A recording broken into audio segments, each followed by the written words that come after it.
Si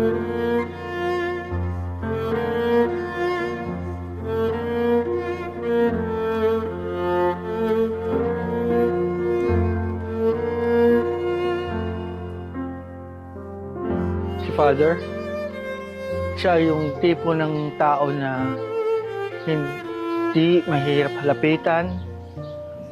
Andiyan palagi para sa inyo, lalo sa magkakapatid, sa mother namin. Naging mabuti siyang ama, naging mabuti siyang kaibigan, naging mabuti siyang asawa, naging mabuti siyang lolo sa mga apo niya. Based dun sa mga stories na napapakinggan ko sa mga kapatid niya, sa mother niya, sobrang bait niya po. Kahit yung mga simple na occasions, pagbati, gagawin niya po lahat para lang ma-celebrate nila ng masaya. Napakasipag. Wala na yata ako masasabi na hindi kaya gawin ng tatay ko. Kasi uuwi siya kapag nalaman nila may special na okasyon, may maayos na yung kailangan silang gawin or family reunion, uuwi siya. Sa bawat oras, bawat araw na nagsusumikap siya para i-provide lahat ng pangangailangan namin. Mula simula hanggang ngayon, patuloy pa rin siyang nagtatrabaho kahit pagod na pagod ng katawan niya. Pero bilang ama, yung responsibilidad na binibigay niya sa amin lahat ay hindi matatawaran. Kasi yung kahit pagod siya, pagpaplano din siya ng biyahe niya pag uwi. Kasi ayun naman yung hindi makapag-spend time sa family niya kahit nandito siya sa Batangas at sila sa Bicol. Hindi yan nakakalimot na balikan lahat ng mga taong sumuporta din sa kanya.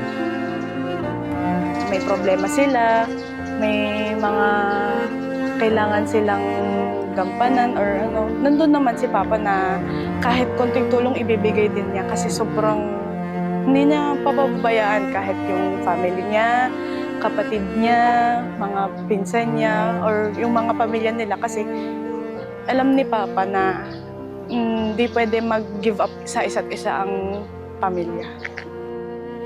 Hindi namin makakalimutan. Tuwing kami, lahat na ibinibigay niyang suporta. Kahit nung mag-asawa pa kami, ganoon din. Nandiyan pa rin siya. Walang humpay sa pagtulong sa amin. Kaya nga proud na proud kami sa kanya. At idolo namin siya sa lahat ng bagay.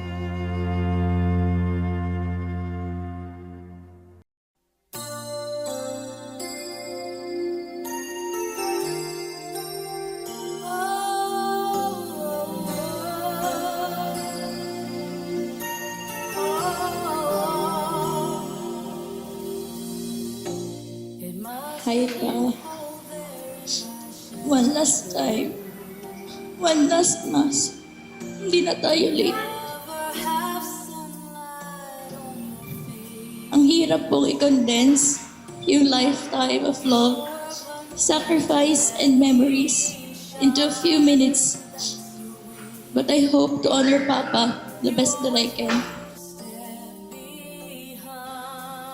Ano daw pong tawag sa isda na hindi makalakad? We would answer, ano po? To which he would reply, edi fish fillet. Papa would burst out laughing, while my siblings would collectively say, hay nako Papa. Kung hindi niyo po alam, Papa was quite the jokester. Para sa aming magkakapatid, he was the inventor of dad jokes. Papa was not a man of many words, but his presence always spoke volumes, whether it was through the quiet strength in his hands, the wisdom in his silence, or the way he showed up day in and day out for our family. He taught us what love looks like in action. He was a provider, a protector, a teacher, and our quiet source of strength.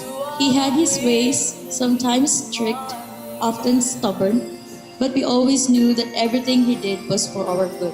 He didn't just raise us, he built the foundation that we stand on today. Pinaramdam po ni Papa na pantay-pantay po ang tingin niya sa aming magkakapatid. Hindi ko po nakita si Papa na nagalit o nagbuhat ng kamay. Kapag may nagagawa po kaming mali, tumatahimik lang po siya. Pero kapag nagsalita na siya, it's because he wanted us to listen and to learn. And then a few minutes later, he would crack a joke. Tapos tatanungin niya kami kung anong gusto namin kainin. He was a fighter. He fought well and he fought hard. Siya yung taong kahit mahirap na para sa kanya, basta sa tingin niya na kaya niya, gagawin niya, pipilitin niya. Papa was never a difficult patient. Nakita ko kung paano siya mahalin ng mga doktor niya, ng mga nurses niya. Napakabait po ni Papa. Sobra.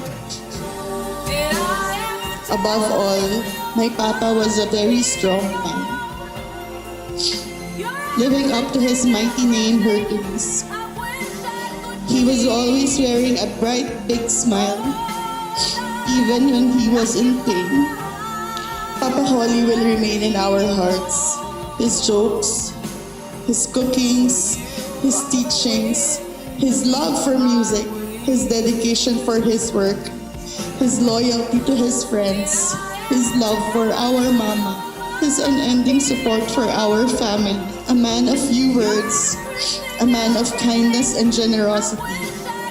His strength and his trust and his love will forever remain in our hearts. And I thank the Lord for giving him his life he lived so beautifully. He may no longer be with us in body, but I know he lives on. In every kind word we speak, every lesson we pass on, every moment we choose family first, his legacy is in us. Thank you, Papa, for everything, for your sacrifices, for your strength, and for your love. Truly worthy of the name Hercules. No goodbyes. Just see you later. You can rest now, Papa. Kaya na namin to. I love you. Death is not darkness. Death is only a passage. Death is like a tunnel, knowing and believing that at the other end is light. And at the other end is the Lord waiting for us.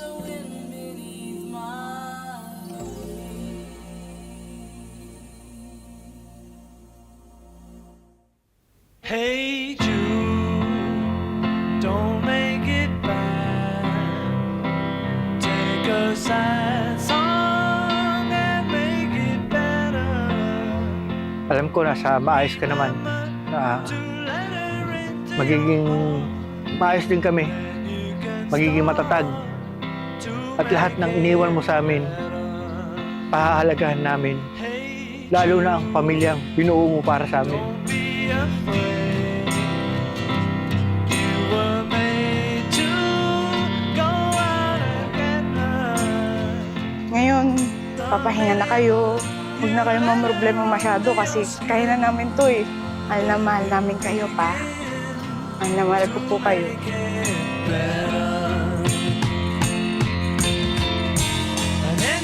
You were Tito or Ninong calling to some, Sir or Boss calling to most, but you will always be our Papa calling. On your shoulder. For well you know that it's Pahinga ka na po, Pa.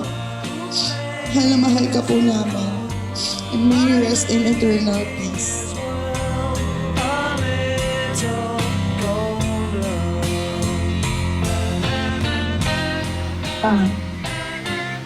Katawan mo lang ang mawawala, pero naririto ko sa aming mga puso at isipan. Hindi mo panahin.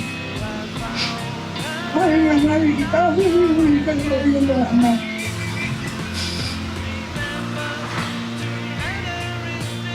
Nananatili ka sa aming mga puso.